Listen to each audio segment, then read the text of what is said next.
Olá pessoal do oitavo ano, tudo bem? Então sejam bem-vindos a mais uma aula de Geografia. Vamos continuar na aula de hoje o assunto falando sobre os aspectos naturais do continente europeu. Semana passada a gente falou sobre a hidrografia e o relevo da América e hoje vamos continuar falando sobre os climas e as formações vegetais da América. Então, pessoal, antes de mais nada, eu gostaria de relembrar para vocês o que é exatamente clima e qual a diferença de clima e tempo atmosférico, né? Então, clima é o estado permanente das condições da atmosfera. E o tempo, que a gente chama de tempo meteorológico, são as condições temporárias, né, da atmosfera. O tempo ele muda de uma hora para outra, de um dia para outro, e o clima não, né? O clima ele é permanente. No continente americano, vocês estão vendo aí que existem muitos tipos de clima, né? Variados tipos de clima. Cada cor dessa aí, que vocês estão vendo, representa a área que atua um determinado tipo de clima. Como o continente americano é um continente muito extenso na direção norte e sul, ele vai apresentar praticamente todos os tipos de clima que existe no mundo, né? Todos os 10 tipos de clima que existem no mundo são encontrados no continente americano. Desde o clima polar, que vocês veem lá na parte de cima, né, na cor roxa, essa parte roxa que abrange o norte do Canadá e a ilha da Groenlândia, é clima polar, clima mais frio de todos, até o clima tropical que vocês encontram aí na cor laranja no território brasileiro, o clima tropical, um dos climas mais quentes. Então, todos os 10 tipos de climas são encontrados no continente americano, pela grande extensão territorial no sentido norte e sul. Esses tipos de climas, né, eles atuam no território americano e, como nós sabemos, existem os fatores que vão determinar qual tipo de clima vai atuar naquele local, naquela região, certo? Um dos fatores é a latitude, ou seja, a posição em que aquele clima vai atuar em relação à linha do Equador, ou seja, dependendo do lugar, da localização do lugar, a latitude influencia no tipo de clima que vai atuar naquele local. Então, quanto mais próximo o local estiver da linha do Equador, ou seja, do meio do planeta, ou seja, em baixas latitudes, mais quente será aquele tipo de clima, ou seja, as temperaturas serão mais elevadas. Por quê? Porque como está no meio do planeta, a luz do Sol ela incide com mais intensidade nessa área próxima à linha do Equador. Um outro fator que interfere também no tipo de clima que vai atuar na região é a altitude. Então, quanto mais alto for o local, mais baixa será as temperaturas. Então, em regiões montanhosas, topo de montanhas, as temperaturas são sempre mais baixas. Então, provavelmente o tipo de clima que atua em regiões montanhosas de altas altitudes, digamos assim, é o clima frio de montanha. E nessas regiões no meio do planeta, em baixas latitudes, seria clima tropical, equatorial, né, dependendo de outros fatores também. Então, a latitude e a altitude vão influenciar, sendo que a altitude ela pode contrariar a latitude, ou seja, mesmo que um lugar esteja no meio do planeta, em baixas latitudes, esse lugar ele pode ser de clima frio, temperaturas mais baixas, desde que esteja em altitudes elevadas, em topo de montanhas. Certo? Então, por isso nós dizemos que a altitude contraria a latitude.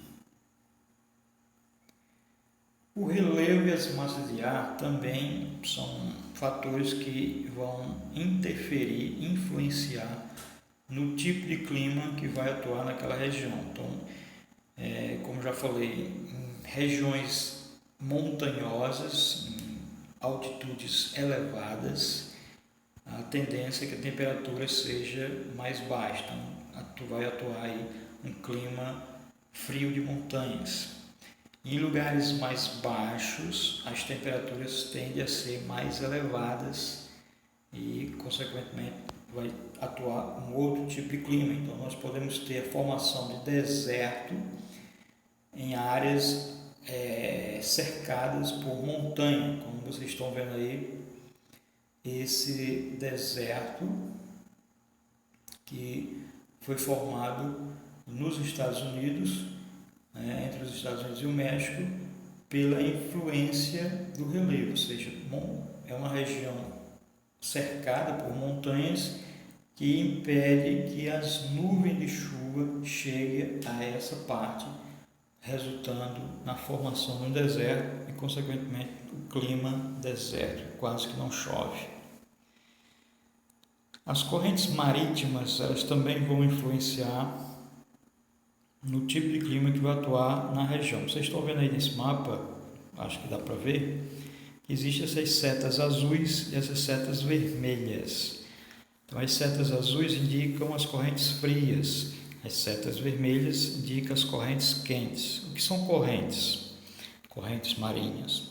As correntes marinhas são movimentos, deslocamentos que ocorrem na água dos oceanos. Então, a água que está nas regiões mais quentes, ou seja, do meio do planeta, tende a se deslocar para as regiões mais frias, ou seja, os polos.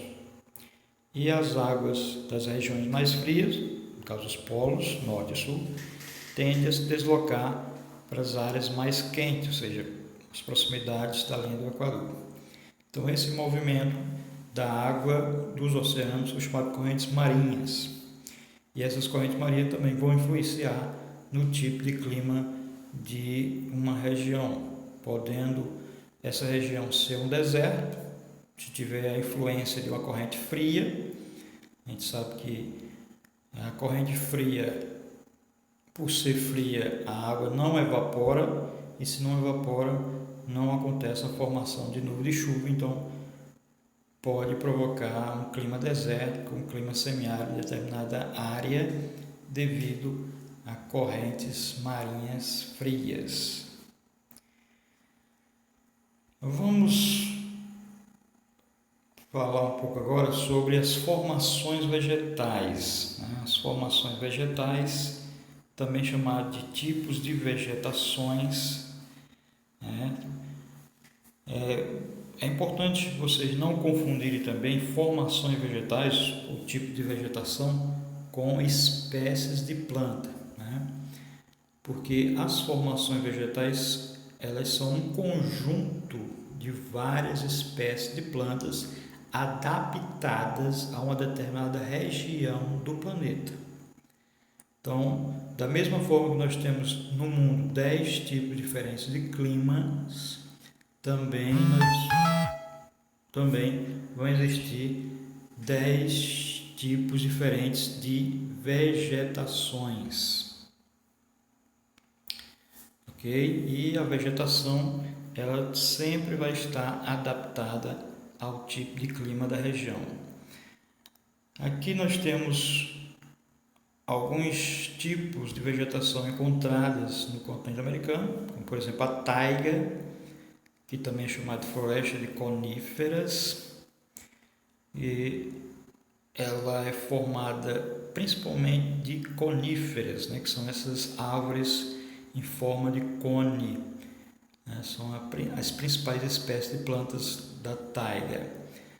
A tundra, que é encontrada em clima polar, uma vegetação bem rasteira, né, formada por alguns musgos, e ela durante o inverno fica coberta pela neve e pelo gelo.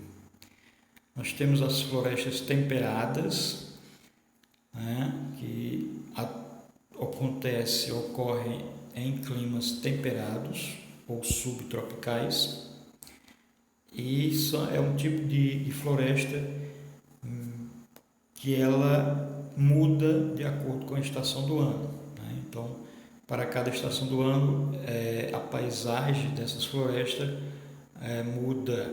Então, no inverno as folhas caem, no verão fica tudo verde, na primavera as flores brotam, certo? Então, é a floresta temperada. A floresta tropical úmida, né? Floresta tropical úmida, aqui no Brasil nós conhecemos como floresta amazônica, né? Uma grande floresta com uma variedade enorme de espécies de plantas, desde árvores de 50 metros de altura até pequenas plantas de alguns centímetros. Aí vocês estão vendo no mapinha onde é que ocorre esse tipo de floresta. As savanas também são encontrados. No Brasil, essa savana, existe dois tipos, duas subespécies de savana, né? Que seria a caatinga, que é encontrado no Nordeste brasileiro, e o cerrado, que é encontrado na região central do Brasil. As estepes, né, que são vegetação rasteira também, plantas principalmente gramíneas. No Brasil, essas estepes só são encontradas no Rio Grande do Sul, e lá é conhecido como pampas, né? O Campos Sulinos, é um tipo de estepes também. Ok, pessoal? Então vamos ficar por aqui, para o vídeo não ficar muito longo. Qualquer coisa estarei à disposição de vocês para responder. Então, até a próxima.